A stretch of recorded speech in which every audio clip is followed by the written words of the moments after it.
Peço, por favor, o livro de Romanos. É um texto curtíssimo, como sempre, você não vai ficar em pé muito tempo.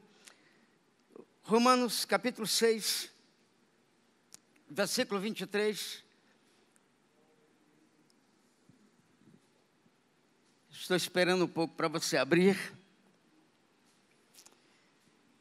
Gostaria de pedir a você que prestasse atenção em duas frases, em dois termos, ou duas declarações que estão contidas nesse versículo. E o texto diz: o salário do pecado é a morte, mas o dom gratuito de Deus é a vida eterna em Cristo Jesus, nosso Senhor. Pode sentar, igreja. Tem um termo neste texto bíblico chamado dom. Acabamos de ler o dom de Deus para o homem. Dom tem pelo menos 4 sentidos. O primeiro sentido é aquilo que nós conhecemos bem, que é a habilidade natural, um talento, uma capacitação. Tem pessoas que têm dom para desenhar, tem pessoas que têm dom para, por exemplo, futebol. A pessoa faz malabarismos com um objeto redondo. Aquele que não tem dom, se entregar o mesmo objeto, ele não consegue fazer absolutamente nada. Por que um faz o que quer com aquele objeto redondo, que é a bola de futebol? Porque ele tem dom para jogar bola. Outros têm dom para tantas coisas, para música, outros para a poesia. Segundo sentido da palavra dom, era um título dado aos monarcas, aos aristocratas e aos nobres. Exemplo: Dom Pedro I, o imperador do Brasil, em 1822. Quando éramos crianças, assistíamos o filme do Zorro e o nome do personagem representado era Dom Diego de la Vega. Portanto, perceba que dom, então, é um título, como se chamasse dignidade, ou expressando dignidade. O terceiro sentido é um título honorífico de honra dado a autoridades do alto clero romano. Exemplo: Dom Helder Câmara, arcebispo do Recife, um arcebispo católico. Agora, o quarto sentido do termo dom, que nos interessa, que foi utilizado no texto bíblico: dom é um presente, dom é uma dádiva. Dom no texto bíblico é um presente que foi dado aos homens por Deus. Dom é uma dádiva oferecida por Deus aos homens. E este presente e esta dádiva é a vida eterna na pessoa do Santo Filho de Deus, o Senhor Jesus Cristo. Interessante que o texto lido faz duas declarações opostas, ou o texto apresenta duas verdades antagônicas. Na declaração, o salário do pecado é a morte. No mundo, na prática do pecado, o homem, por estar praticando o pecado, ele recebe um pagamento, um salário, que é a morte. Na expressão, o dom gratuito de Deus é a vida eterna, ao se voltar para Deus, o homem recebe de Deus não um pagamento, não um salário, recebe de Deus um presente, e este presente é a vida eterna em Jesus Cristo. O texto bíblico diz que o pecado produz a morte. Morte aqui não se refere primeiramente ou primariamente à morte física, mas à morte espiritual. Ou seja, todas as pessoas no mundo que não têm Jesus, portanto não têm salvação, elas estão espiritualmente mortas, embora fisicamente vivas. Portanto, o texto está falando de o salário do pecado é a morte, fala da morte espiritual, e se fôssemos definir morte espiritual, nós definiríamos como sendo a separação do homem de Deus. Essa separação pode ser temporária, como pode ser definitiva e eterna. Temporária se o homem em vida aceitar a Jesus ou tiver encontro com Jesus, o autor da vida. Essa separação pode ser definitiva e eterna se o homem morrer sem ter tido o encontro com o nosso Senhor Jesus Cristo. Portanto, sempre que falar aqui de morte, nós vamos sempre compreender, sempre entender que é sempre falando, se referindo à morte espiritual do homem. Gênesis 2, 16, 17, o próprio Deus disse para Adão, deu uma ordem para Adão, dizendo, olha, Adão, de todas as árvores que estão no jardim do Éden, você pode comer livremente, mas da árvore do conhecimento do bem e do mal, você não poderá comer, porque no dia que você comer, você morrerá. Novamente, repetimos, Deus não estava falando da morte física. Por quê? Deus estava falando da morte espiritual. Pois Adão e Eva desobedeceram, comeram da árvore do conhecimento do bem e do mal, e eles não tiveram morte física imediata. Portanto, Deus estava dizendo, olha, se vocês desobedecerem à minha ordem, se vocês se separarem, se afastarem de mim, vocês vão receber um salário, e este pecado, e esse salário é a separação do homem da presença de Deus. Interessante que o texto é muito abrangente. O texto consegue tratar do pecado original de Adão no Éden, colocando o homem na condição de pecador, portanto passível de morte. Romanos 5,12, o texto diz, Paulo escrevendo aos Romanos, ele disse, por um só homem entrou o pecado no mundo e pelo pecado a morte. Portanto, todos, a partir de Adão, passaram a estar mortos espiritualmente, porque todos herdaram de Adão este pecado original.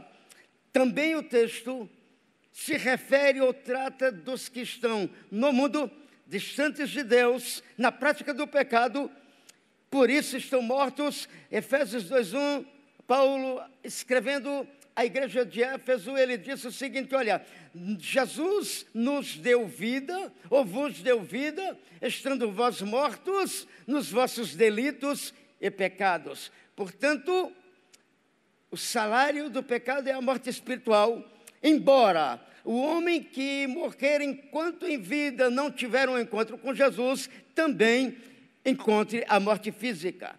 E nós percebemos que o homem não tem o direito de viver como decidiu viver. O homem não tem o direito de viver como lhe agrada viver, mas ele pode viver como decidiu viver. Só tem um detalhe, todos os atos do homem, ele prestará conta diante de Deus. Gálatas 6, 7, 8, o texto diz, não vos enganeis, Deus não se deixa escarnecer, tudo que o homem semear, ele colherá. Aquele que semeia na carne vai colher a corrupção, aquele que semeia no Espírito vai colher vida eterna. O que esse texto está dizendo é que aquele que prioriza e investe somente nas coisas terrenas, seculares e mundanas, essa pessoa colherá a corrupção, a perdição e a morte. De outro modo, também, o homem que prioriza e investe na vida ou nas coisas celestiais, ele colherá a vida eterna. O próprio Jesus disse em Mateus 6, 19 e 20, o seguinte, olha, não ajunteis para vós tesouros na terra, mas ajunteis para vós tesouros no céu. O homem decidiu desobedecer e viver uma vida independente de Deus. Ao fazer isso, ele se distanciou de Deus, o seu relacionamento foi interrompido, foi desfeito, foi destruído. Ao traçar o seu próprio caminho e modo de vida, o homem rejeitou o caminho da vida traçado por Deus. O homem, a partir de Adão, se corrompeu, se rebelou contra Deus, transgrediu leis divinas, quebrou preceitos estabelecidos por Deus, desobedeceu ordens expressas de Deus, pisou aos pés a palavra de Deus, e isto tem um preço, o preço é a morte. E pensando nisso, nós, para ilustrar o texto, nós vamos citar apenas 3 consequências do pecado no mundo. Por causa do pecado, o mundo passou a ser assolado por diversos males.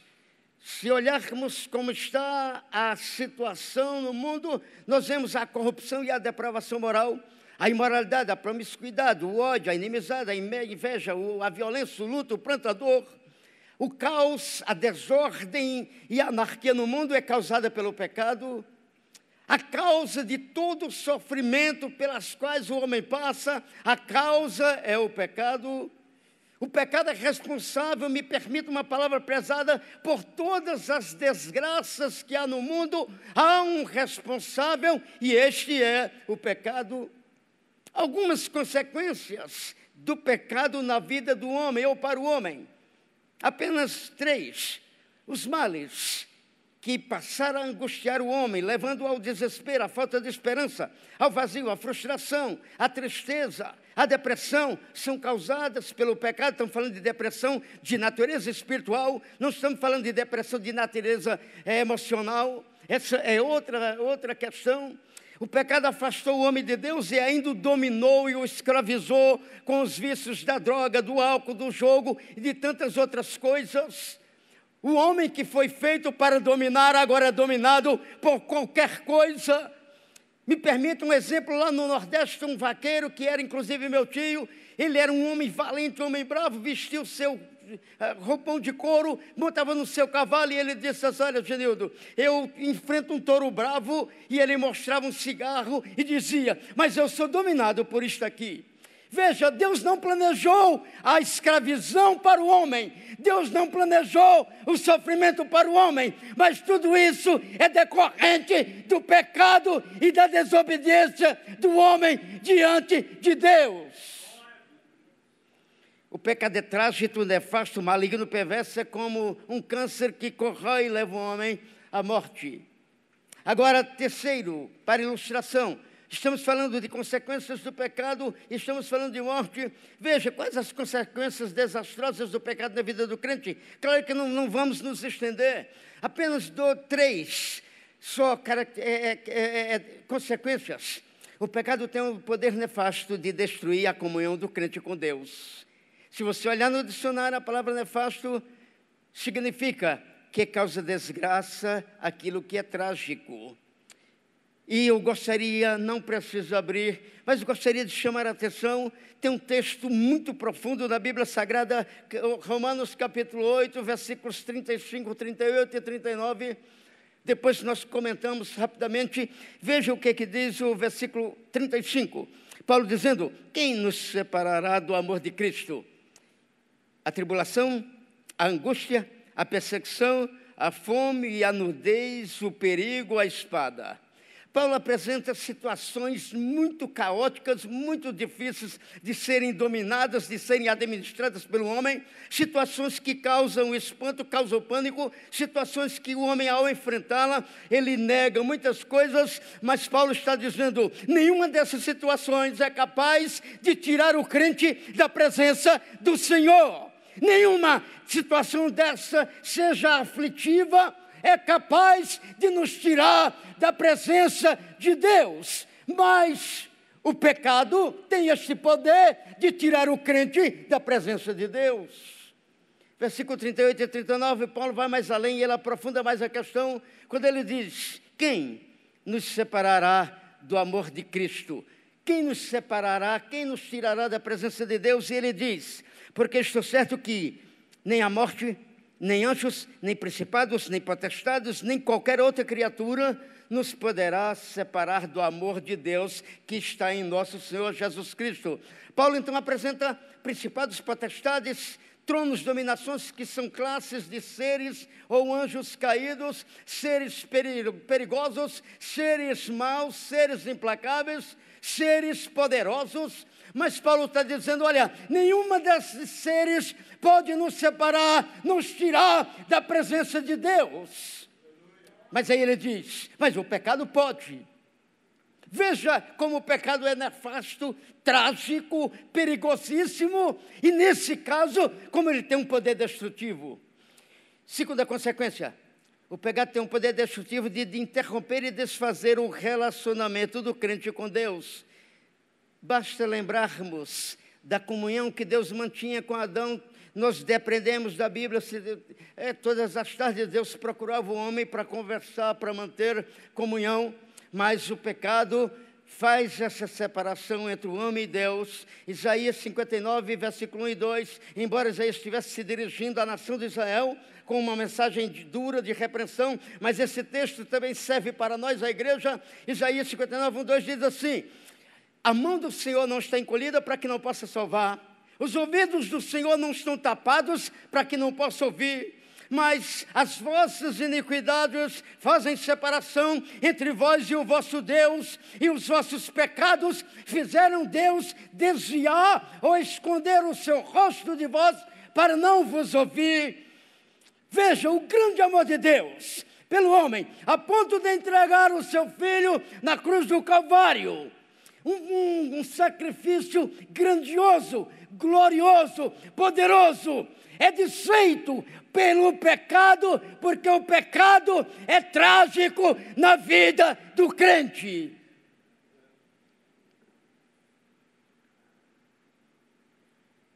O pecado impede a entrada do crente no céu. O cantor Jair Pires, um cantor antigo, em um dos seus hinos, ele escreve em uma das estrofes, ele diz, gostaria de ler porque eu não sei cantar, ele diz, cantado lá por ele: o pecado não dói, não dói.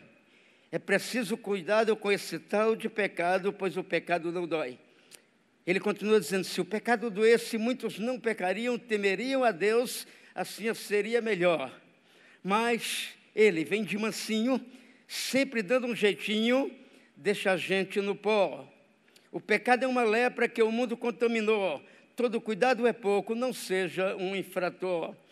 Essa palavra é muito séria, porque quantos começaram na presença de Deus tão bem, quantos começaram uma caminhada na presença de Deus tão promissora, mas, embora o sacrifício de Jesus tenha sido, como dissemos, excelente, poderoso, glorioso, supremo e sublime, mas essas pessoas pararam no meio do caminho por causa de algo trágico chamado pecado. O salário do pecado é a morte.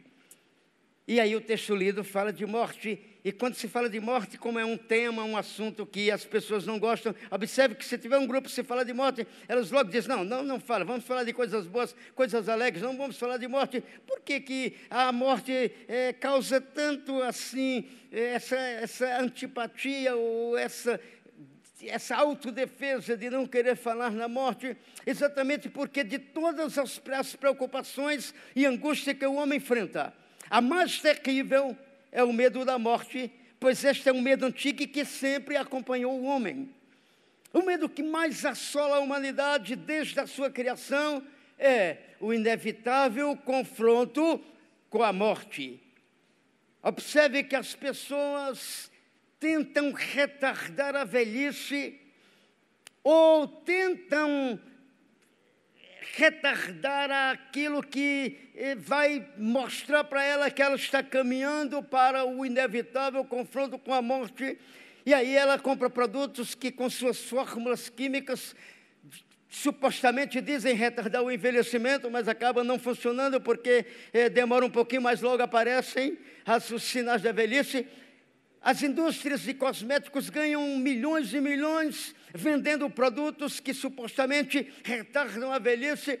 E nós diríamos, por que essa preocupação em esconder ou adiar ou retardar a velhice? Porque o ser humano associou a velhice à morte. É como se ele dissesse assim, olha, enquanto eu puder retardar a morte, eu vou retardar, usando meios artificiais, mas eu vou fazer isso, porque a morte é algo que angustia o homem. Hebreus 9, 27 diz, aos homens está ordenado morrerem uma vez. A morte não respeita idade, prestígio e posição social, ela não respeita condição financeira, ela não respeita cor ou raça, não respeita beleza física, não respeita idade. A morte é implacável, ela não pede licença, não pergunta se é bem-vinda, também ela não diz, por favor, você está pronto? Ela é implacável, ela chega e leva, se assim for. Ayrton Senna, sobre esse tema, disse uma frase. Alguém perguntou, ele disse, a morte pode ser hoje ou daqui a 50 anos. Uma coisa é certa, ela vai chegar. alguém disse a seguinte frase: o mundo é um hospital onde todos os pacientes estão desenganados. E é verdade. Nós acabamos de ler que todas as pessoas que não têm Jesus Cristo em sua vida, portanto, não têm vida eterna, estão espiritualmente mortos, por isso estão desenganados. Mas há uma palavra de esperança para o homem que está perdido. Jesus Cristo é o autor da vida, e Ele é aquele que dá vida eterna ao homem. Jesus morreu para dar vida ao homem, vida de verdade. E nós dizemos, vida de verdade é vida na presença de Deus. Vida de verdade é viver a vida de Deus em nossa vida. No mundo em que o homem encontra a morte, em Jesus o homem encontra a vida. Se, como dissemos, a maior preocupação do homem, o que mais o angustia, é o medo da morte física. A morte física, embora seja aterrorizante, ela não é a pior. Deveria ser, porque é isso que angustia, que preocupa o homem.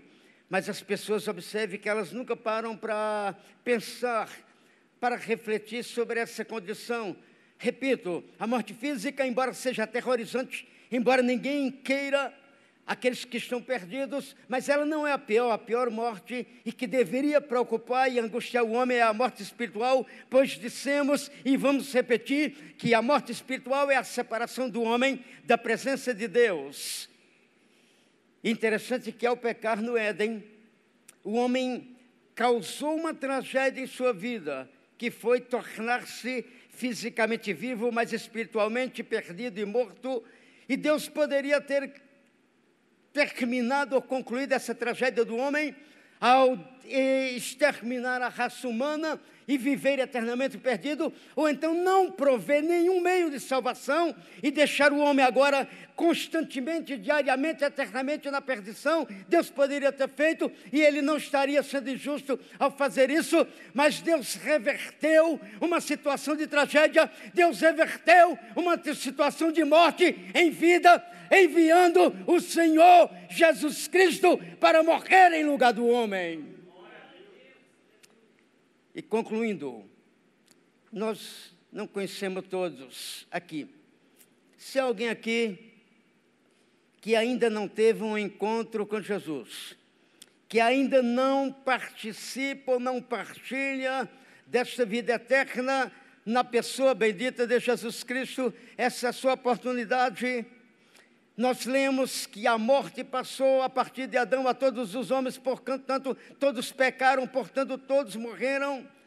Se alguém aqui que ainda não fez essa decisão, essa é a sua oportunidade de aceitar a Jesus Cristo e receber dele o dom, a dádiva, um presente que é a vida eterna. E você fará isso dando um sinal.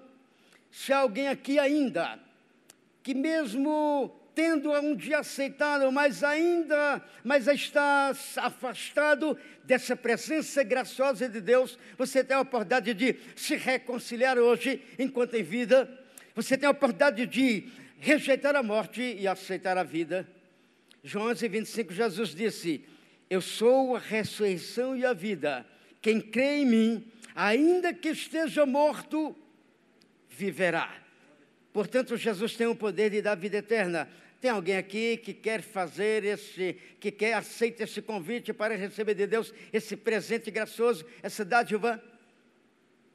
Se não tem, nós terminaríamos com uma frase: o problema da perdição do homem, o problema da morte eterna do homem, Deus resolveu não com um paliativo, não com uma solução provisória, mas com uma solução definitiva, que foi a vida eterna na pessoa bendita de seu Filho, o Senhor Jesus Cristo.